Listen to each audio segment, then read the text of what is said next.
Hello everybody, this is Dr. Jack Truong with another psychology lecture for you. And today's focus is going to be on the chapter on stress, lifestyle, and health. And I'm using the online free textbook from OpenStax, stax.org. And the title of the textbook is Psychology 2E for second edition. So feel free to just browse through that textbook if you like. All right. It's good timing. I'm recording this in the fall of the year 2020. And I don't know, maybe it's bad timing. I don't think there's anything really stressful going on in the year 2020 at this time, right? Why do we need to talk about stress? Haha, just kidding. Yes. So in a typical stress chapter of an Intro to Psych course, we will look at how stress is more about how we respond to situations and not about the actual events themselves, even though the events, of course, matter. Yes, I have a dog barking next door and a train going by. Anyway, no stress. And there is such a thing as good stress as well. Right? And sometimes we think of them as challenges. We'll talk about how stress affects our health, talk about how some stress research in the past attempted to understand stress, but we're slightly off track. And talking about some coping strategies to help deal with our stressors, some stress management techniques.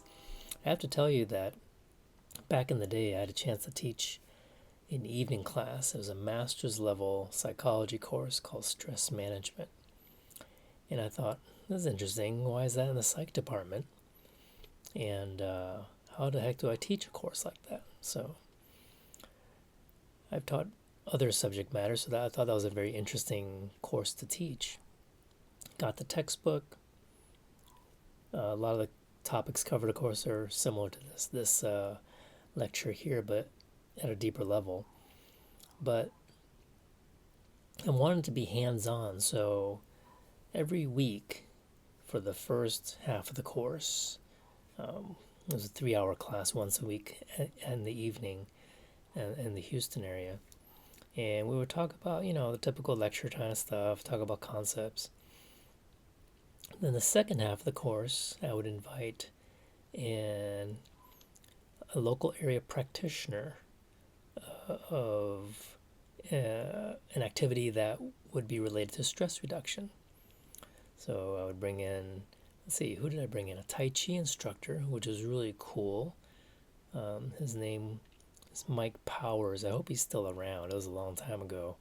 He was visually impaired, former military, and started to learn Tai Chi at a point when he was just physically unable to move much. He had a lot of spinal neck issues, and he got so proficient that he became an instructor. Brought in someone who talked about aromatherapy, right? Someone else came in and did yoga, and had another person who was the head of the Houston School for Oriental Medicine, and talked about the yin and the yang and how to make a diagnosis by looking at the tongue. It was very interesting stuff. So I really enjoyed teaching that class. Okay, back to reality here. So let's go ahead and move on and talk about what stress is. Okay, well, stress is typically defined as being unpleasant, an unpleasant emotion, such as frustration, anger, conflict, feeling overwhelmed, or feeling tired or fatigued. And there are two categories of definitions that relate to stress. That is, previous research focused on the stressors themselves, the events, and that would be called a stimulus-based definition, right? So the event or situation that's demanding or threatening, right? Like your job, depending on your job, right? And also dealing with a pandemic, for example, right? So those are events and situations, so we call them stimuli. And another focus on stress research is the response-based definition. So this is focused on our bodily responses that occur in response to these stressful situations. So stress can be defined as how we respond to our environment, right? So it's a little bit of both. Obviously, the situation matters. Some are definitely more traumatic than others. I've worked with PTSD patients, which I'll talk to you about in a future lecture on psychological disorders. And this was in the VA hospital system. And they were victims of extreme stress, of combat trauma, right? And then we can think about other types of events, such as daily hassles. So we'll talk about a wide range of these stimulus-based stressors as well. Now, what's important about stress, and let's focus on this term called cognitive appraisal, right? So cognitive means thinking. Appraisal is how much value we give something, right? Do you remember seeing the Antiques Roadshow once in a while? I'm sure you're flipping through the gazillion channels you have and occasionally go to PBS. And there's people finding artwork in their grandma's attic and asking the appraiser, does this have any value? And they'll say, no, it's a piece of junk, or wow, you found a Degas for, $1 million or whatever. And I don't know art, okay? I'm just throwing out names. Okay, so a cognitive appraisal is saying that how stress we feel depends upon our mental judgment, right? Our how much value we give to that event, okay? So this will depend on the person. There's a lot of variability here. So would having your car break down in a mountain road in Thailand cause you a lot of stress? Well, maybe not, because you're in Thailand, right? It'd be nice to be anywhere but here.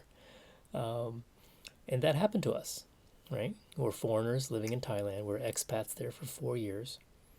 And we bought a really old BMW, like a 25-year-old BMW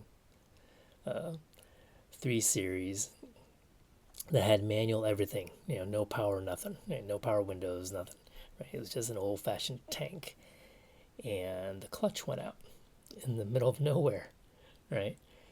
And I think that event, you can just give people surveys. You would have a wide range of responses. Some would just say, oh, it's no big deal, we'll just flag down someone and get help. For others, it might be the end of the world. So that appraisal is very important, how we judge that event. And so let's dig a little bit deeper. So one type of appraisal, the first appraisal we make, the judgment, is called a primary appraisal. And this is where we judge the event as whether it's a threat or do we define it as a challenge, okay? And believe it or not, being stuck in Thailand in the middle of nowhere with the car broken down, some might see that as a challenge. It's like, okay, let's try to get us out of this situation. Most others might feel that it was a threat. And in our situation, we got very lucky. We were stranded, and then a good Samaritan driving by in a minivan picked me up. Even though we're in the middle of the mountains, we were 1 kilometer, of course they use kilometers over there, away from a local police station, right? One of those checkpoints. And normally, most police do not speak English in Thailand, especially in that kind of rural area where we were. But one of the policemen there was dressed differently than all the others. He had civilian clothes on, a pink shirt. Pink is popular over there for men, by the way. He had a pink polo shirt on. Everyone else was wearing police uniforms. And he spoke terrific English because he was a visiting officer that day from Bangkok, right, from the big city. And he had a more, I guess maybe even a foreign education. And so we figured out what my car needed, drove back, and then there were other passersby trying to look throughout the car for the problem. It was a clutch problem, right? So then we just topped off the fluid and kept the fluid, and hopefully that would be enough to get us to our destination, and it did, right? And I have to tell you that once we got to the town that we were in, it was a town called Mae Sot, near the border between Thailand and Myanmar. And I took it to a local shop thinking, oh man, I don't think the small town shop's going to be able to deal with an ancient BMW, right? The parts are hard to get. Well, as it turns out, the shop owner was a second generation young person who inherited it from his father. And he spoke also magnificent English. And I was like, wow, did you study abroad? He goes, yeah, I studied in Austin for a couple of years. During my college years, right? Well, I went to University of Texas at Austin. So in the middle of Thailand, in a small town, at a shop, I run into a young man who studied in the same town I went to college in. Wow, small world, okay? All right, so that's how we resolve that issue. So now, once we make that assessment of whether this event is a threat or a challenge, right? Then if we take it as a challenge, it's no big deal, okay? We just keep going, right? But if we see it as a threat, then we undergo what's called a secondary appraisal, okay? And we look at our options there. Now, if we view this threat as, well, it's not a big deal, we can get over it, right? Then you're on your way to dealing with the stressor. It's not going to be so bad, right? Or the secondary appraisal could be that we judge it as a big threat and we have to do something to cope with it, the stressor, okay? And so there are two levels of assessments we make when it comes to dealing with stress, right?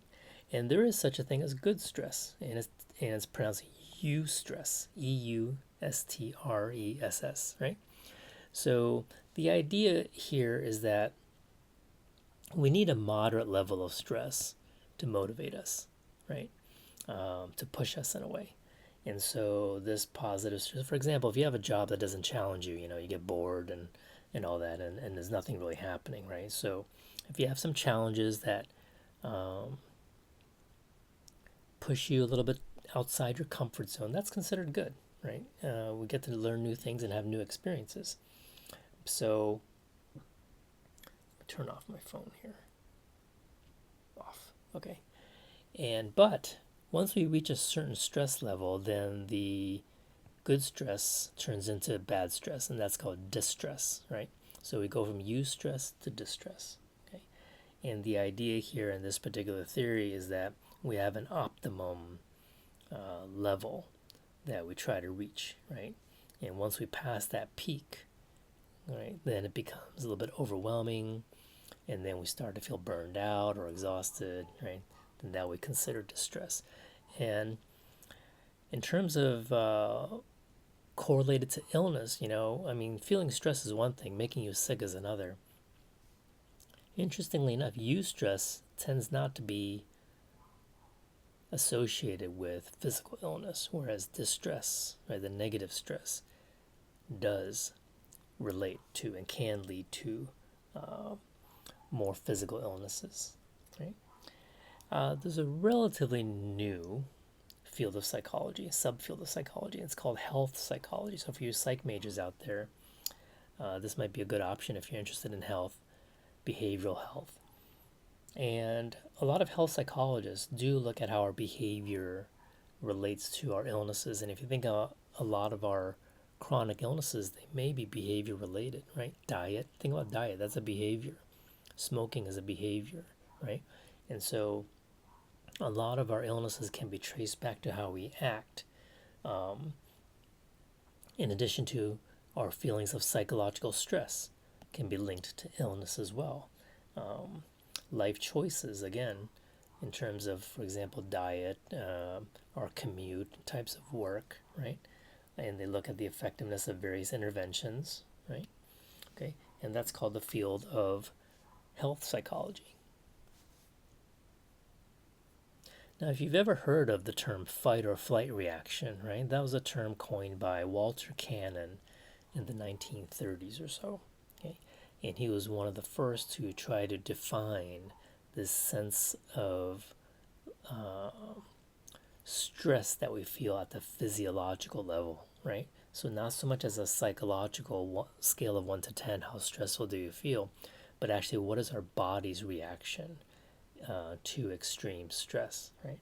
So he was one of the first, if not the first, to identify how the body is reacting to psychological stress and what the mechanisms were, right? So let's take a look at this fight or flight reaction.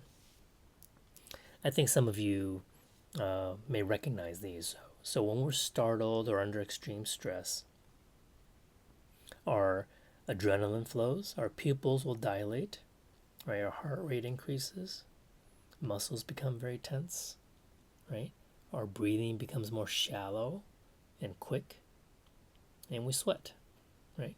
Those are all very common reactions to stress. But you know what's kind of interesting here? Even though this is our body's reaction to stress, cognitive appraisal still plays a part here, right? Because the body, these symptoms can be related to excitement, right? So you're ready to play the big game that you've been preparing for all year, right? And you're going to have these same physiological reactions as someone who is anxious. Or think about public speaking, right? Someone who's very excited to begin their TED Talk, right? Once in a lifetime opportunity, chances are they're going to have these symptoms. But I bet most of them are not labeling this as anxiety or butterflies, but maybe they're labeling it as excitement and anticipation, right? All right. Now, historically, another scientist also coined some important concepts that describe how our body's responding to stress. And this is the General Adaptation Syndrome by Hans Selye, right? Selye. Okay. And the acronym is unfortunately GAS. Okay. And so he was a specialist in research about stress, and he noticed that the body goes through a series of reactions when we're stressed. So the first of these 3 stages is called the alarm reaction, right? So this is very similar to the fight or flight reaction. This is our immediate reaction on facing a threatening situation. For example, your instructor says, "Oh, I moved up the test to tomorrow." Right? That initial gasp is your alarm reaction. And then you have the fight or flight reaction, which actually helps to provide energy, right? Cortisol, adrenaline's produced, and that extra fuel is to help us manage the situation.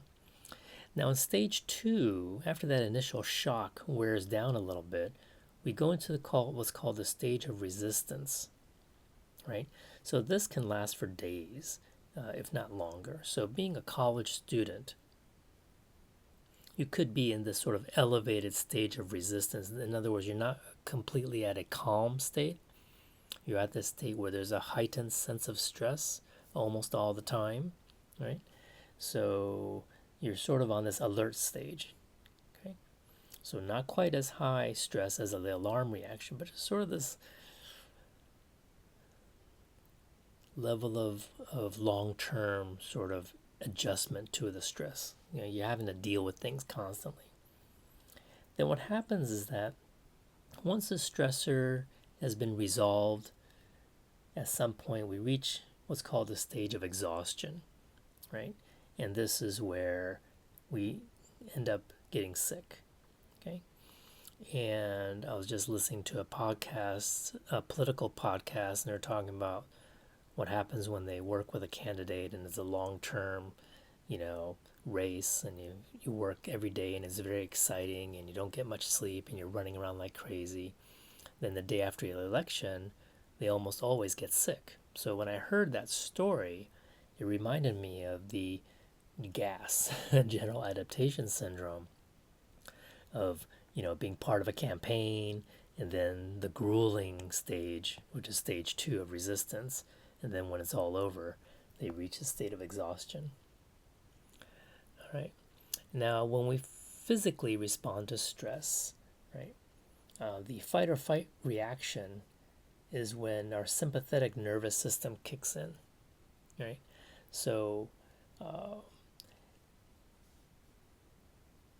series of events like dominoes start to come about. So first we have the stressful perception of stress, right? Which our hypothalamus will release hormone, right? That's related to cortisol, okay? And then it also starts to activate in our adrenal glands, reducing more hormones. So cortisol is this main stress hormone, and in short bursts is actually good for us. Is what gives us that extra energy when we're extremely tired or in a stressful situation. That gives us more strength, right? Let's say, right after a car accident, you need to get out of the car and you kick the door open, and it might be something you normally wouldn't be able to do, but you got that extra, kick of energy, so to speak. Okay, and so this works well for us in the moment of a crisis. But the downside is that if our stressor is not resolved in a physical way, that is, we're not running, right, or climbing or doing something physical to burn off the cortisol, so to speak, then what happens is that if your stress is a long term, like it lasts a whole day or a whole week, then that same stress hormone can have a harmful effect on the body, right, for chronic stress. So that extra burst of fuel is meant to be used. But if we're just sitting in front of a computer feeling very stressed out, we're not using that extra fuel. All right, so let's talk about stressors. So we have these long-term stressors, like being unemployed or being a college student, right? A job that's grinding every day. Those are chronic stressors. And then there are some events that are called acute stressors, right?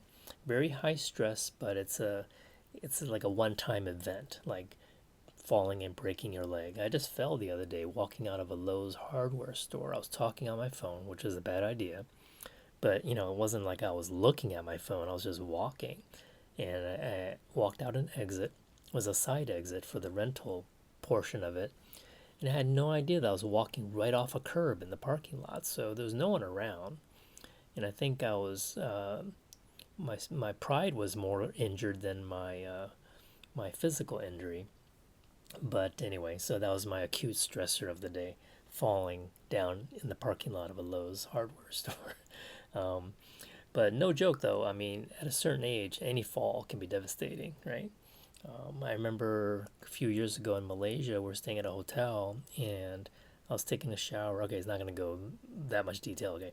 But the floor was extremely slick, okay? There was a rubber mat that was hanging on a hook and I forgot to put it down first. And I've never slipped like this before in my life. I slipped backwards and literally landed on my head. And I was really lucky not to have a head injury or a concussion. It was just really traumatic at the time. Okay, so I don't want to think about that too much. So if you think about acute stressors,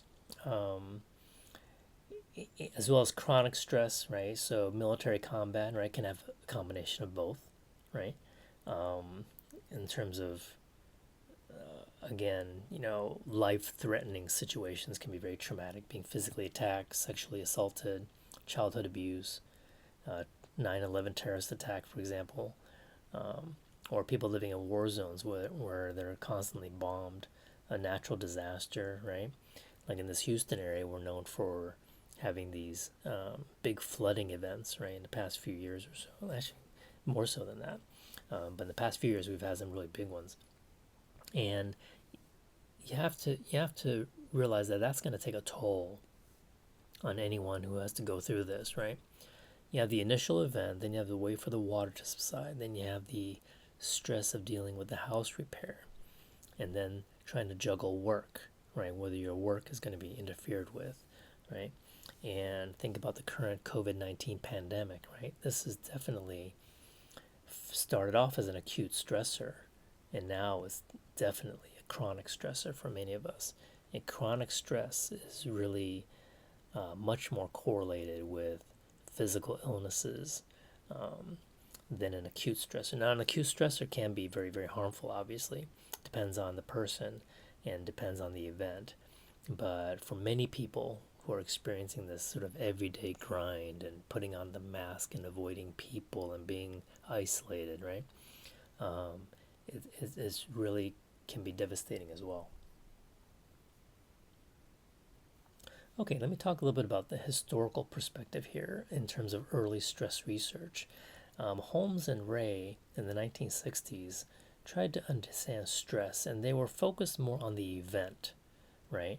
And so they came up with a survey and of 43 life events called the Social Readjustment Rating Scale, the SRRS, Social Readjustment Rating Scale. And they want people to rate how stressful these events would be to them.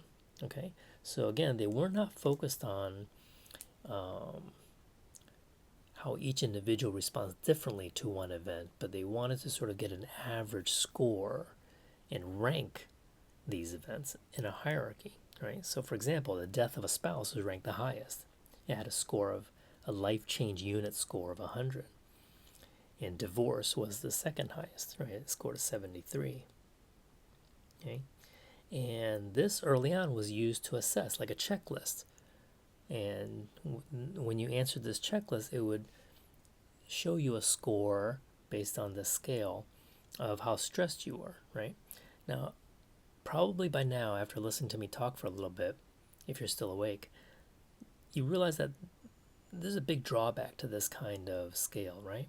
Because what if for one person, the divorce is devastating and is a high level of stress, but what if for someone else, it's relief? So it's a very low negative stress, right? So you cannot just purely say that just because someone put a check next to this event that they're undergoing or experiencing a lot of stress at the moment. So there are a lot of drawbacks to that approach, and that was the more historical approach, right? Now there's some research that focuses on daily hassles, okay? Sometimes the focus is so much on these big events that we forget to focus on these small daily things, minor irritations and annoyances that are part of our everyday lives, right? Being in traffic, having to listen to this Asian guy teach psychology, right?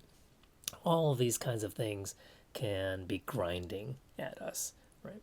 And how frequent these daily hassles are can be a predictor of physical and psychological health, right? Compared to life change units, okay?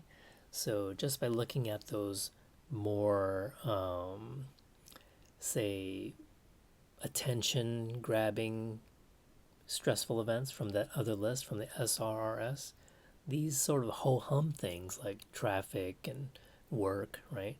They don't make the highlight reel, but they're the ones that also can actually predict physical illness better.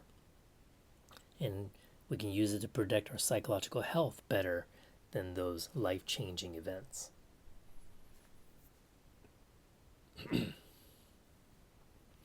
All right, so let's talk a little bit about how chronic stress, right, can lead to wear and tear on the body, right, and how some people with pre-existing physical diseases and disorders can be made worse by having emotional stress, right? And that's called the psychophysiological disorder. Okay. So if you think about psychophysiological, the mind affecting the body, right? So it's not so much stress causing these things, but stress that's making these symptoms worse. But also, to be fair, in some cases, it can actually directly cause the stress as well.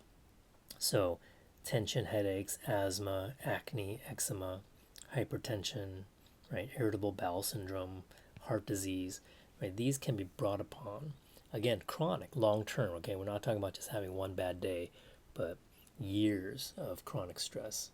Right? Now, there is research that links stress and the immune system, right?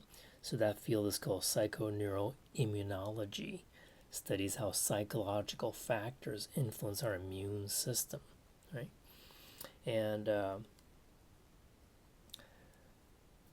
one way that stress weakens the immune system has to do with the hormones we talked about earlier that were released during stress, right? So those hormones may slow down the production of lymphocytes that are good for us in terms of the immune response, right? They create the white blood cells in our body, right? So there is a link between the psychology and the biology within and when it comes to stress in our health. I think what's kind of interesting about the Western model of medicine is that in our mindset is that we tend to separate. There's a duality when it comes to the mind and the body, right? Because it's almost as if they're two separate things. So you can study psychology, then you can study biology, but there is a more holistic approach to see that everything is interconnected.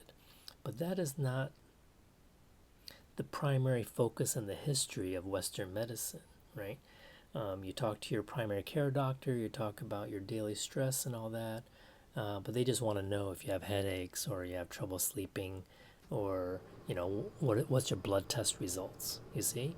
So that's more focused on your physiology rather than your relationship with others, what's your work like, life like, you see? It's not a very holistic approach, it's a much more of a biomedical approach. So I think future research and current research actually is already doing that. It's trying to link these things together for a more holistic approach, right? All right, so let me talk a little bit about, let's see. All right, type A personality, okay? Now, if you're of a certain age, let's say 40 or older, no, that's not a risk factor, okay? My guess is that you've heard of type A personality before, and it used to make big news, right? If you're younger, maybe 18 to 25, whatever, you may not have heard of this before, and there's a good reason why, right? So in the 1970s, in this early era of stress research, actually these cardiologists, right, accidentally discovered and named this type A personality. And what happened was that they noticed that their cardiology patients would wear out the fabric on the chairs in the waiting room. So they're thinking that, well, are they anxious? Is stress related to their heart condition? So they started to ask a lot of questions, right? And what their questions found, and they correlated with the severity of their heart conditions. And they called this pattern, they found a correlation between these particular characteristics, and they grouped them together and called it type A personality. And if you were the opposite of that, you were type B, right? So a type A person, what they found, Friedman and Rosenman, they found that a type A person is extremely competitive, very driven, typically very successful type people, right? Very impatient. So do you get an image now of that kind of person? Rushing around, okay? No patience, very competitive, and angry and hostile as well, okay? So it's the mad CEO, right? On their way to work in their BMW. Right? That's a type A personality, very driven, but also hostile. Type B personality tends to be very relaxed and laid back, right? So what they found in their early research was that people that they found were type A had greater likelihood of developing heart disease, right? But their research was flawed, so that made big news. That was in Time magazine, all the big magazines at the time were talking about type A. Are you type A? Don't be type A, okay? And their research was flawed. Later research broke down all these different variables, being competitive, intensely driven, impatient, rushed, and hostile, and found that only one of those components was really responsible for people having a higher heart attack risk, and you can probably guess it was hostility and anger. So after this was discovered and the data was cleaned up a bit, right? Then research started to focus on, well, what are the consequences of anger and hostility? And they found there's just a whole bunch of negative health consequences for someone who's just chronically in that state of anger and resentment. Okay, so that's why we don't talk about type A personality much anymore, because it's really just about being angry and hostile.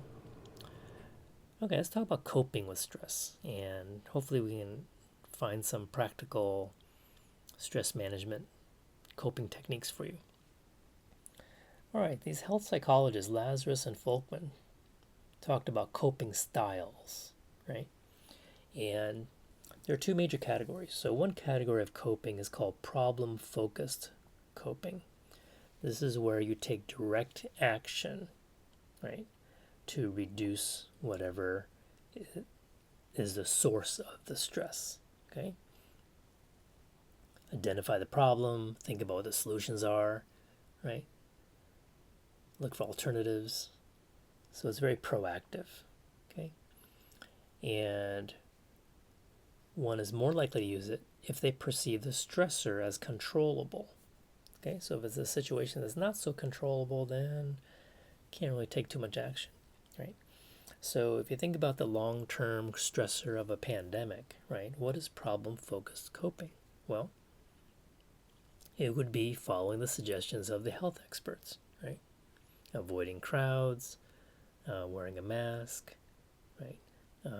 Good hygiene habits in terms of hand washing and keeping your hands clean, right? Not touching your eyes and all that. So that would be more problem-focused coping. You're doing something directly to address the source of the stress. Now, another category of coping is called emotion coping, emotion-focused coping.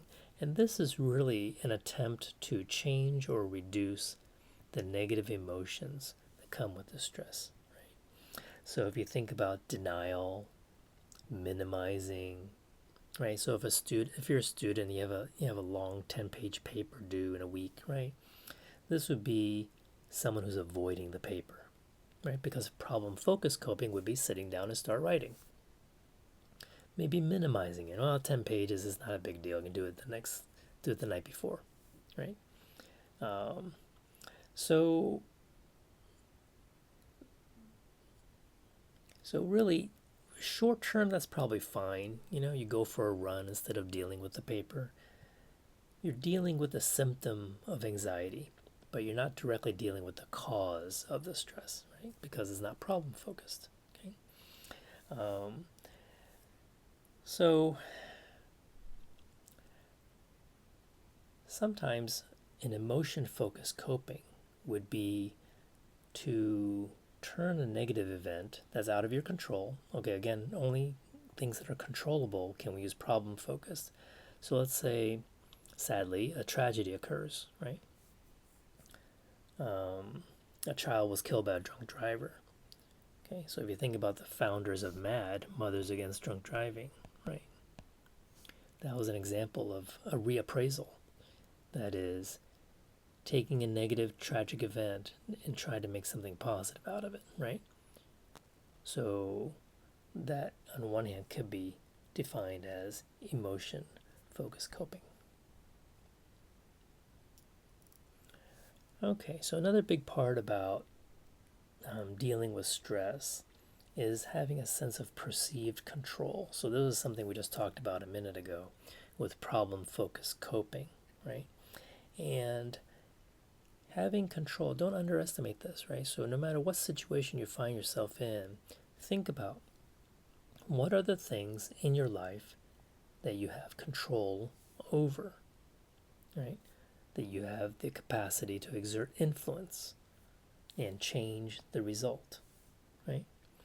And the more we're able to feel a sense of control, whether you're a college student or whether you have a crazy work schedule, right?